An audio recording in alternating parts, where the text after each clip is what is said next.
ఎల్లప్పుడూ ప్రార్థన చేయాలి. మనం ఈ మాట చాలాసార్లు వింటాం, ఆల్వేస్ ప్రే వితౌట్ సీజింగ్. ఎడతెగక ప్రార్థించండి, ఎప్పుడు ప్రార్థించండి అనే మాటలు మనం ఎప్పుడు వింటాం, కానీ ఎందుకు ప్రార్థించాలో మనకు తెలియదు. We want to pray but we don't know why we pray. Now God said pray always. దేవుడు చెప్పాడు ఎల్లప్పుడూ ప్రార్థించండి, ప్రార్థిస్తూ ఉండండి. మీరు శోధనలోకి ప్రవేశించకుండా ఉన్నట్లు ఏం చేయమని చెప్పాడండి? ప్రార్థిస్తూ ఉండమని చెప్పాడు. అయితే ఇప్పుడు మనం ఒక వాక్యం చూసుకుందాము. 91వ కీర్తన. మీ బైబిల్స్ ఉన్నట్లయితే దయచేసి అందరూ మీ బైబిల్స్ తెరిచి చూద్దాము. 91వ కీర్తన. అయితే ఇక్కడ నేను మీకు ఒక విషయం చెప్తాను. దీనికంటే ముందు, అపవాది కంటే శక్తివంతమైంది మన దగ్గర ఒకటి ఉంది. మనం దాన్ని రైట్గా తీసుకుంటాం. మళ్ళీ చెప్తున్నాను, అపవాది కంటే శక్తివంతమైనది మన దగ్గర ఒకటి ఉంది. కాకపోతే మనం దాన్ని పట్టించుకోము. We pray God we are suffering with this. ప్రభు నేను దీంతో బాధపడుతున్నాను, ఈ దురాత్మలు నన్ను బాధిస్తున్నాయని మనం ప్రార్థిస్తామే, కానీ మన దగ్గర దేవుడు మనకి ఏదైతే ఇచ్చాడో మనం దాన్ని వాడము. మీరు ఈ కోట్ వినే ఉంటారు, ఎక్కడైతే మనసు ఉంటుందో అక్కడ ఏముంటుందండి? మార్గం ఉంటుంది. విన్నారా? Where there is a will there is always a way. అంటే నీకు ఎక్కడైతే నీ మనసు ఎక్కడైతే ఉంటుందో అక్కడ ఏముంటుందంట? మార్గం ఉంటుంది. మీ పక్కతో చెప్పండి, మనసు ఉంటే మార్గం ఉంటుందని చెప్పండి. మనసు ఉంటే ఏముంటుంది? మార్గం ఉంటుంది. అంటే ఇప్పుడు నువ్వు ప్రార్థించే దాంట్లో నీ మనసును పెడుతున్నావా లేదా? నేను చెప్తున్నాను, మనిషికి దేవుడు ఇచ్చిన విల్ పవర్ అనేది దురాత్మల శక్తి కంటే చాలా శక్తివంతమైనది. He said let us make man in our own image. మన స్వంత రూపంలో ఎవరిని చేద్దామన్నారు? దురాత్మల్ని చేద్దామని చెప్పాడా? లేదంటే జంతువుల్ని చేద్దామని చెప్పాడా? ఆకాశ పక్షుల్ని చేద్దామని చెప్పాడా? ఎవరిని దేవుని రూపంలో చేశారు? దేవుడు ఎవరిని ఆయన సొంత రూపంలో ఎవరిని చేశాడు? ఎవరిని చేశాడు? ఆకాశ పక్షులనా? సముద్రంలో ఉన్న జంతువులనా? ఎవరిని చేశాడండి? మనల్ని చేశాడు.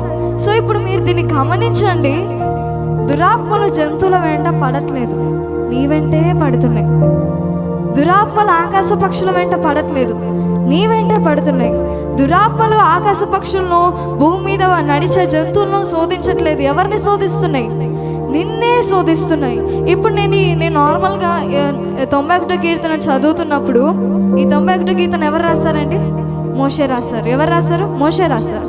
ఈ 91వ కీర్తన చదువుతున్నప్పుడు మోషేకి ఎంత జ్ఞానం ఉందబ్బా అనుకున్నాను. ఒకసారి చదువుదామా? 91వ కీర్తన 5వ వచనం. రాత్రి వేళ కలుగు భయమునకైనను, పగటి వేళ ఎగురు బాడమునకైనను, చీకటిలో సంచరించు తెగులునకైనను, మధ్యాహ్నమందు పాడు చేయు రోగమునకైనను నీవు భయపడుకుందువు. చాలు చూడండి, రాత్రి, పగలు, మధ్యాహ్నం. ఇప్పుడు దేవుడు ప్రతిసారి ఎల్లప్పుడూ ప్రార్థన చేయండి, మీరు శోధనలో వెళ్ళకుండా ఉండడానికి ప్రార్థన చేయండి అని ఎందుకు చెప్పాడంటే, దురాత్మలో ఒక టైమింగ్ని ఫిక్స్ చేసుకుంటాయి. నైట్ టైంలో మీకు భయాన్ని కలుగజేయాలి, మధ్యాహ్నం టైంలో మీకు అనారోగ్యాన్ని కలుగజేయాలని ఏం చేస్తాయి? దురాత్మలు ఒక టైమింగ్ని ఫిక్స్ చేసుకుంటాయి. దురాత్మల మనకంటే ఎక్కువగా దురాత్మలకి టైమింగ్ చాలా ఇంపార్టెంట్. మనకి టైమింగ్ ఇంపార్టెంటో లేదని మీకు ఇంపార్టెంటో లేదో నాకు తెలియదు, కానీ దురాత్మలకి మాత్రం చాలా ఇంపార్టెంట్. ఎందుకంటే వాటికి సమయం తక్కువ ఉంది, వాటికి తెలుసు, మనకు తెలియదు. అందుకే దురాత్మలు ఏం చేస్తాయంటే, ఈ వ్యక్తి జీవితంలో నిద్రపోయినప్పుడు ఈ వ్యక్తికి ఇది కలిగించాలి, ఈ వ్యక్తి తింటున్నప్పుడు ఇతనికి అనారోగ్యం కలిగించాలి, లేదంటే పొద్దున్న లేచిన తర్వాత ఏదో ఒక నీరసం కలిగించాలని దురాత్మలు ముందుగానే ప్రతి ఒక్కటి స్కెడ్యూల్ చేసుకొని ఉంటాయి. కొంతమందికి రాత్రి వస్తే చాలా భయం వచ్చేస్తుంది. అమ్మో చేతబడి వస్తుందేమో, అమ్మో పిల్లిని కూడా చూసి భయపడే వాళ్ళు చాలా మంది ఉన్నారు. ఆ భయం, ఏదో ఒక భయం, నా భవిష్యత్తు ఏంటో. ప్రతి మనిషి ఏదో ఒక దాని గురించి భయపడుతూనే ఉంటారు. భయపడతారా లేదా? అంటే ఏదో సడన్గా ఎవరో భయపెడితే ఆ భయం కాదు, అమ్మో నా భవిష్యత్తు సంగతి ఏంటో అనే భయం, మీ భవిష్యత్తు గురించి భయం, మీ పిల్లల గురించి భయం, లేదంటే మీ భార్య లేదంటే మీ భర్త గురించిన భయం. ఈ భయాలన్నీ మీకు రాత్రి పూట వస్తాయి. ఎందుకంటే దురాత్మలు దాన్ని ఫిక్స్ చేసుకున్నాయి. మోషేకి అది తెలుసు, ఎప్పుడు ఏ దురాత్మ ఏది ఇస్తుందో. రాత్రిపూట దురాత్మ భయాన్ని ఇస్తుంది, మధ్యాహ్నం పూట ఏమిస్తుంది? అనారోగ్యం ఇస్తుంది అని మోషే ముందే తెలుసు. కాబట్టి టైమింగ్స్ కూడా మెన్షన్ చేశాడు. రాత్రి వేళ కలుగు భయముకైనను, రాత్రి వేళ భయమే కావచ్చు, అనారోగ్యమే కావచ్చు, ఏదైనా కావచ్చు. అక్కడ భయం బదులు ఏదైనా ఉండొచ్చు, అవునా కదా? రాత్రి వేళ కలుగు సందేహముకైనను, రాత్రి వేళ కలుగు తలనొప్పికైనను అని ఏదన్నా ఉండొచ్చు. కానీ మోషే దాన్ని చెప్పాడా? చెప్పలేదు. He specified. రాత్రి వేళ కలుగు భయమునకైనను. సో దేవుడు ఎల్లప్పుడూ ప్రార్థన చేయండి, మీరు శోధనలో ఉండకుండా ఎల్లప్పుడూ ప్రార్థన చేయండి అని ఎందుకు అంటారంటే, ప్రతిరోజు ప్రతి సమయం ప్రతి పూట దురాత్మల్ని ఏదో ఒక విధంగా దాడి చేస్తూనే ఉంటాయి. మామూలుగా పొద్దున్న నుండి సాయంత్రం వరకు, మహా అంటే రాత్రి వరకు మీరు ఏదో ఒక జాబ్ చేసుకుంటారు, లేదంటే ఇంట్లో ఏదో ఒక పని చేసుకుంటారు. అప్పుడు మీ మైండ్ ఖాళీగా ఉండదు. మీ మైండ్ ఖాళీగా ఉండదు కాబట్టి అపవాది మిమ్మల్ని దాడి చేయడానికి అంత అవకాశం ఉండదు. అదే నైట్ టైం వచ్చేసరికి మీ మైండ్ కొంచెం రిలాక్స్డ్గా ఉంటుంది. అప్పుడు మీరు కొంచెం ఆలోచించడం మొదలు పెడతారు. నార్మల్గా పేరెంట్స్ అయితే రేపు పిల్లలకి ఏం చేయాలి అంటూ ఆలోచిస్తా, ఏదో ఒక ఆలోచనలో మీరు వెళ్తారు. కాబట్టి అప్పుడు అపవాది ఏం చేస్తాడంటే ఆలోచనల ద్వారా మీకు భయాన్ని పుట్టిస్తాడు. And now the reason that God said pray always is because the devil is attacking you constantly. దురాత్మ ప్రతి పూట మిమ్మల్ని దాడి చేస్తూనే ఉన్నాడు. ప్రతి మధ్యాహ్నం మళ్ళీ చదవండి, రాత్రి వేళ కలుగు భయమునకైనను పగటి వేళ ఎగురు బాణమునకైనను. చేతబడి బాణాలు ఎప్పుడు ఎగురుతాయండి? పగటి వేళ బాణాలు ఎగురుతాయి. పగటి వేళ మీరు లేచిన వెంటనే దురాత్మలు ఏదో ఒక బాణాలు విసురుతాయి. ఆ రోజు నీకు ఏదో ఒకటి అవ్వాలని బాణాన్ని విసురుతాయి. ఒక యాక్సిడెంట్ బాణం విసురుతుంది, ఒక జ్వరం అనే బాణం విసురుతుంది. ఆ నైట్ వరకు బాగానే ఉంటారు. తెల్లారు లెగిసేసరికి ఏదో ఒక నొప్పి, ఏదో ఒక జ్వరము, ఏదో ఒక యాక్సిడెంట్. ఆ రోజంతా చికాకుగా ఉంటుంది. మీరు గమనించండి, యూ అబ్జర్వ్. మీరు పడుకునేటప్పుడు మీకు ఆలోచనల ద్వారా ఫస్ట్ భయం వస్తుంది. ఆ ఆలోచనలు మీరు ఒకవేళ జయించగలిగితే పొద్దున్నే లెగంగానే ఏదో ఒకటి చికాకు అనిపిస్తుంది. ఇది ఫస్ట్ ఫ్రస్ట్రేషన్ వచ్చేస్తుంది, ఊరికే కోపం వస్తుంది.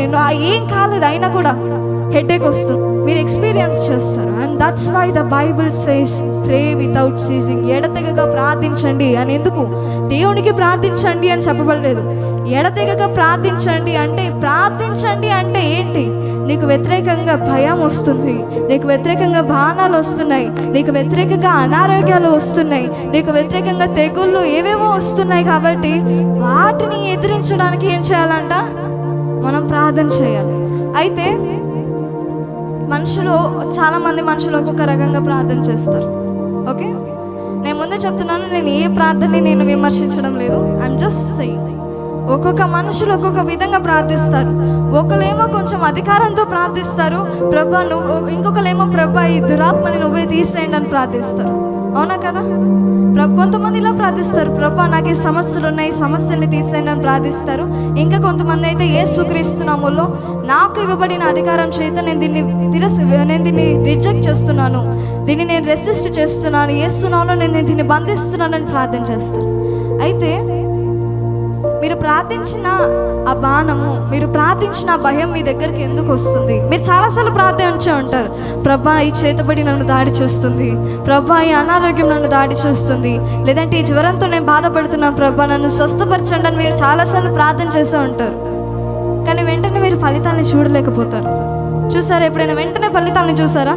ఇప్పుడు మీకు జ్వరం ఉందనుకోండి, for example, let's say you have fever and now you'll pray, ప్రభు నాకు ఈ జ్వరం ఉంది, నన్ను ఈ జ్వరం నుండి నన్ను విడిపించండి అని మనం చాలాసార్లు ప్రార్థన చేస్తుంటాం. వెంటనే వెళ్ళిపోతుందా అండి? వెళ్ళిపోదు. ఎందుకు? అక్కడ మనం మనసు పెట్టట్లేదు. ఏదో జ్వరం ఉంది, ఏదో ప్రార్థించాలి, ప్రార్థిస్తే దేవుడు తీసేస్తాడనే ఆ మైండ్ సెట్తో ఉన్నామే. కానీ దేవుడు నీకు ఇచ్చిన చిత్తాన్ని నువ్వు వాడి, నేను నా విశ్వాసాన్ని మొత్తం గ్యాదర్ చేసుకొని యేసుక్రీస్తు నామంలో ప్రతి జ్వరాన్ని నేను గద్దిస్తున్నాను అని ఏం చేయాలంట? గద్దించాలి. దేవుడు ఒకటి చెప్పాడు, submit to God and resist the devil. దేవుడికి లోబడి అపవాదికి ఎదురించుడు. అంటే ఫస్ట్ నువ్వేం చేయాలి? నువ్వు దేవునికి లోబడాలి, దాంతో పాటు నీ చిత్తాన్ని కూడా నువ్వు దేవుని చిత్తంలో ఉంచాలి. ఇప్పుడు నీకు జ్వరం ఉంది, ఆ జ్వరం నుండి నువ్వు స్వస్థపరచబడడం దేవుని చిత్తమే. కానీ దేవుని చిత్తాన్ని పక్కన పెడితే నీకంటూ ఒక చిత్తం ఉంటుంది. అవునా కదా? దేవుడు గొంతు దగ్గర కత్తి పెట్టి నువ్వు నన్ను నమ్ముతావా లేదా అని అన్నాడా? ఎవరినైనా అన్నాడా? నీకు గొంతు దగ్గర ఇలా కత్తి పెట్టి నువ్వు నమ్ముతావా, చంపేస్తానా అని అన్నాడా? అనలేదు. ఆయన మనకి స్వేచ్ఛని ఇచ్చాడు. నమ్మితే నమ్ము, లేకపోతే లేదు. దేవుడు బలవంతం చేశాడా అండి మిమ్మల్ని? ఎవరైనా బలవంతంగా నమ్ముకున్నారా దేవుణ్ణి? దేవుడు నన్ను బెదిరించాడు అందుకే నేను నమ్ముకున్నాను అని ఎవరైనా ఉన్నారా?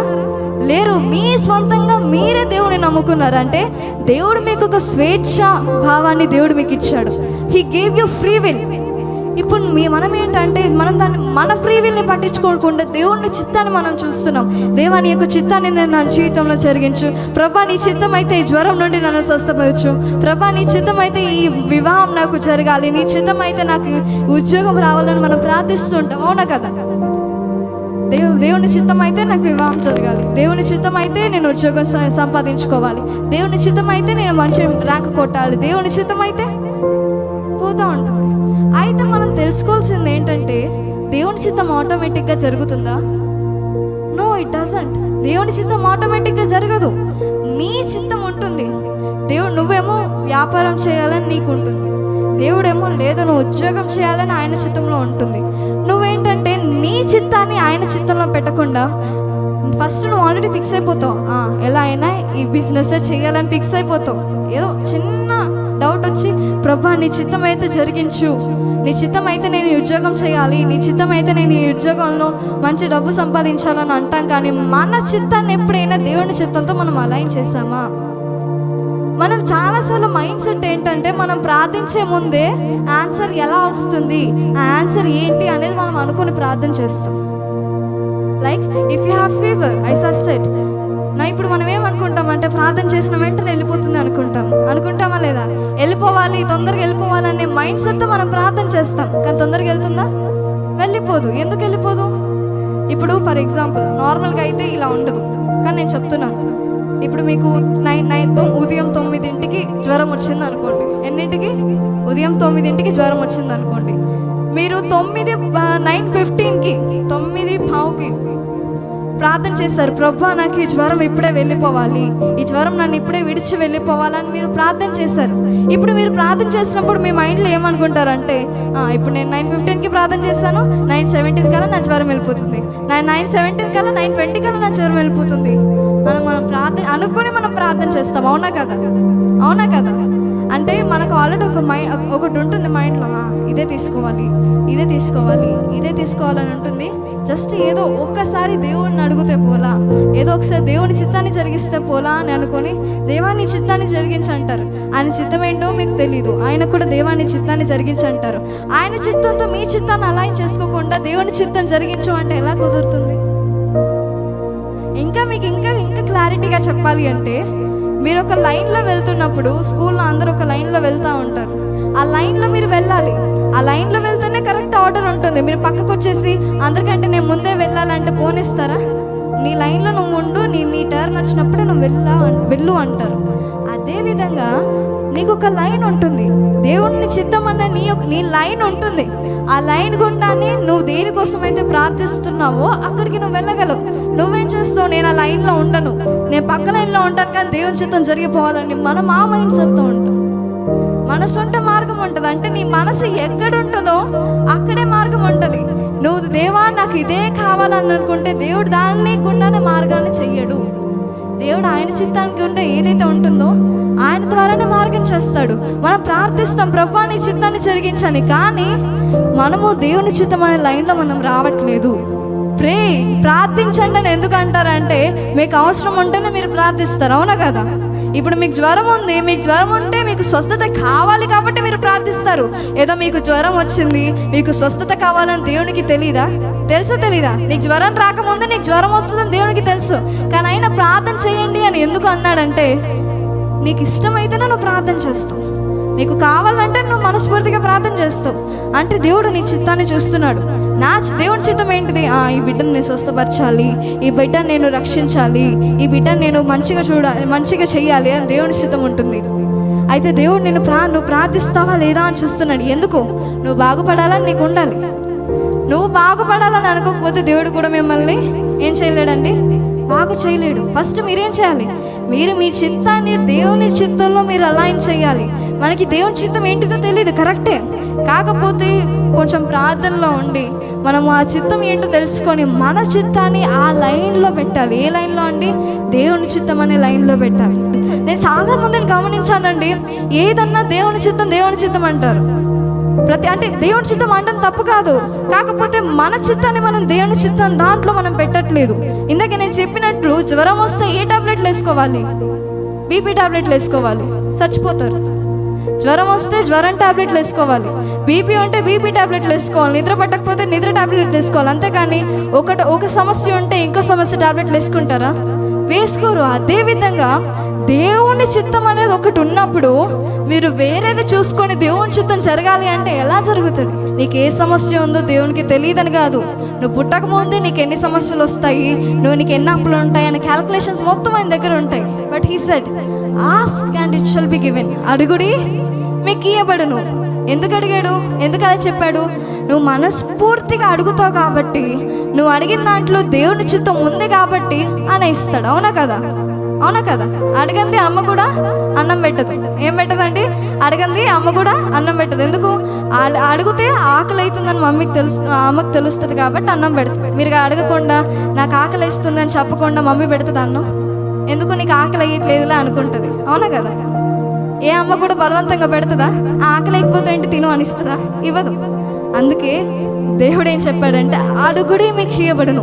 అండ్ ఇప్పుడు ఇక్కడ 91వ కీర్తన 5వ వచనంలో చూసుకుంటే రాత్రి పగళ్ళు చీకటి మధ్యాహ్నం చూసుకోండి, 4 పూటలు ఉన్నాయి. రాత్రి పగళ్ళు చీకటి మధ్యాహ్నం. సో ఇప్పుడు 4 పూటల్లో ఏదో ఒక దురాత్మ మిమ్మల్ని దాడి చేస్తూనే ఉందా లేదా? ఏం చేస్తుందో ఒకసారి మళ్ళీ చదవండి. 91వ కీర్తన 5వ వచనం చూడండి. రాత్రి వేళ కలుగు భయమునకైనను, పగటి వేళ ఎదురు బాణమునకైనను, చీకటిలో సంచరించు తెగులకైనను, మధ్యాహ్నమందు పాడు చేయు రోగమునకైనను నీవు భయపడకుందువు. ఇక 4 ఉన్నాయా లేదా? 4 ఒక్కొక్క టైంలో అన్ని ఒకటే ఉన్నాయా? లేదు. రాత్రి పూట ఏముంది? భయం ఉంది. పగటి పూట బాణం ఉంది. మధ్యాహ్నం పూట రోగం ఉంది. చీకటిలో ఏముంది? తెగుళ్ళు ఉన్నాయి. అంటే ఇప్పుడు దీన్ని బట్టి మీరు ఏం అర్థం చేసుకోవాలంటే, మీరు ఎలా ఉన్నా సరే, ఏ పూట మీరు ఎప్పుడు తింటున్నా సరే, దురాపలు మిమ్మల్ని ఎప్పుడప్పుడు దాడి చేస్తూ ఉంటాయి. కానీ మనం ఆ దురాపలకి లొంగొద్దు. మనం ప్రార్థన చేస్తాము, కాకపోతే మన ప్రార్థనకి ఫలితం ఎందుకు రాదంటే మన చిత్తాన్ని ఆయన చిత్తంలో మనం పెట్టట్లేదు. అంటే ఇప్పుడు ఫర్ ఎగ్జాంపుల్ 2 మ్యాచెస్ వచ్చాయి అనుకోండి, ఒక పెళ్లి సంబంధానికి.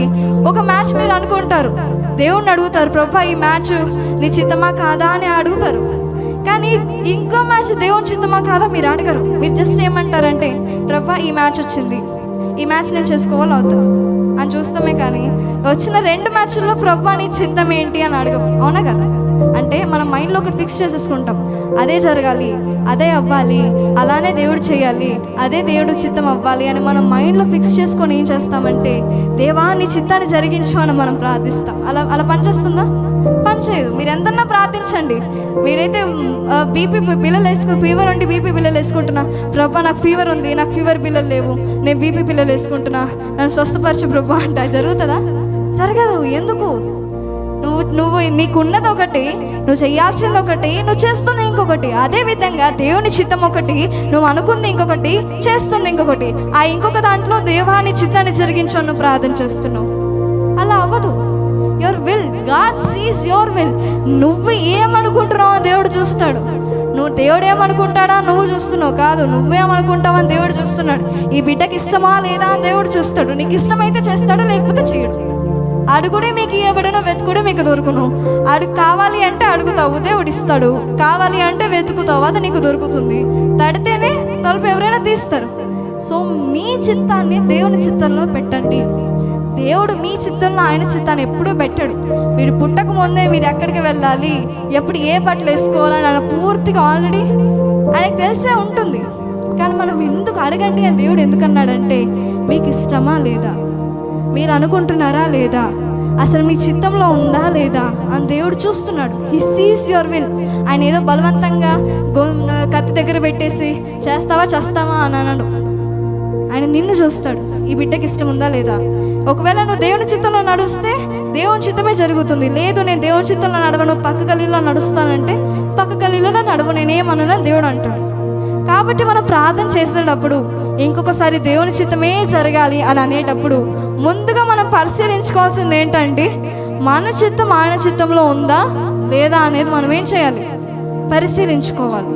God's will is not something that happens automatically. దేవుని చిత్తం ఏదో ఆ రాగానే ఆటోమేటిక్గా జరిగేది కాదు. నువ్వు సహకరిస్తేనే జరుగుతుంది, నువ్వు అక్కడ నడిస్తేనే అది జరుగుతుంది, లేకపోతే అది జరగదు. అర్థమైందా అండి? ఎంతమందికి అర్థమైంది? కాబట్టి దేవుని చిత్తం అనే ముందు మిమ్మల్ని మీరు పరిశీలించుకోండి. మనం దేవుని చిత్తంలో నడుస్తున్నామా లేదా అనేది ముందుగా పరిశీలించుకోండి. దేవుని చిత్తం అనుకుంటే ప్రతిదీ దేవుని చిత్తంలానే కనిపిస్తుంది. ప్రతి ఒక్కటి దేవుని చిత్తంలోనే కనిపిస్తుంది, కానీ నిజానికి దేవుని చిత్తం కాదు. పరిశీలించుకోండి, కరెక్ట్ లైన్లో ఉన్నానా లేదా, రాంగ్ రూట్లో వెళ్తున్నానా, రాంగ్ లైన్లో ఉన్నానా అని పరిశీలించుకొని అప్పుడు ప్రభా నేను కరెక్ట్ రూట్లో ఉన్నాను, కరెక్ట్ లైన్లో ఉన్నాను, నీ చిత్తాన్ని నేను జరిగించండి. ఇప్పుడు ఇదే చిత్తాన్ని వాడి మోషే ఏదైతే 4 పూట్ల వచ్చే ఆ తెగుళ్ళ గురించి మాట్లాడాడో మనం అదే చిత్తాన్ని వాడుతూ ప్రార్థన చేయాలి. రోగాలు ఉన్నాయి, అప్పులు ఉన్నాయి, సమస్యలు ఉన్నాయి అని ఎందుకుంటాయంటే మనం ప్రార్థించిన మనసు పెట్టి ప్రార్థించాం కాబట్టి మనం అన్ని సమస్యలు ఎదుర్కొంటాం. ఎంతమందికి అర్థమైంది? మన చిత్తాన్ని దేవుని చిత్తంలో పెట్టి దేవుని చిత్తంలో నడవాలని అర్థమైంది. ఎంతమందికి అర్థమైందా? గట్టిగా చప్పట్లు కొడదామా? దేవుడు దీవించును గాక.